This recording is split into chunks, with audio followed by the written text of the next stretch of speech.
Hey everybody, Jeff coming to you from jeffcanes.com, and today I have a bit of a confusing one, but hopefully this will make a little bit more sense to you when we're done, and it can help you immensely as we move forward.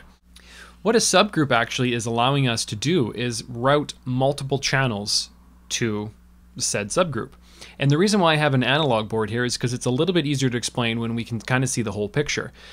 So in analog, the black being our individual channels, the red being our subgroups, and the yellow is our main output. So if we think of a drum set, we typically have multiple channels, all doing the same thing. We have a kick, we have 2 snares, a hi-hat, we have 3 toms, overheads, and some specialty mics. The idea with a subgroup is that if we have all of our channels set to a different level and we end up liking the relationship on how everything sounds to one another, later on in the mix when we need to adjust our overall drum volume, we would actually have to have 10, or in our case, 12 fingers to move our entire series of drum mics. It's not the most practical thing to do, and there's a much easier way to go about it.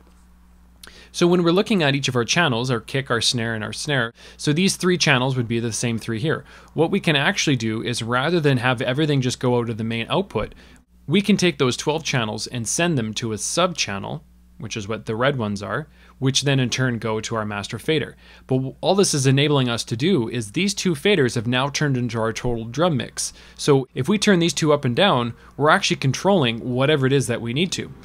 So going to our example, here we have all of our drum channels, and as you can see, we have in our I/O, our input-output, we have them going out down a drum bus.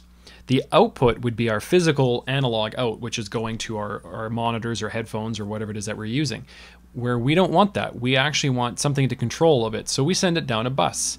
Whichever it is that we're using doesn't really make a difference. We just want to make sure that wherever we're sending it, we have a channel picking that up. So all of our drums channels are going down the drum mix. And then here we have our drum bus, which then we change the input to accept that signal.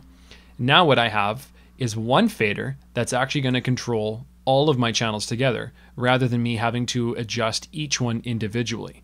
It's a huge time saver, and it's a very powerful tool to use, either in recording or if you're using live sound. Well, I hope this helps, guys, and you'll see that we'll use this actually quite frequently, and it's very easy to add a general effect to something, and we will be doing a lot of that. This is Jeff coming to you from jeffcanes.com, and we'll see you next time.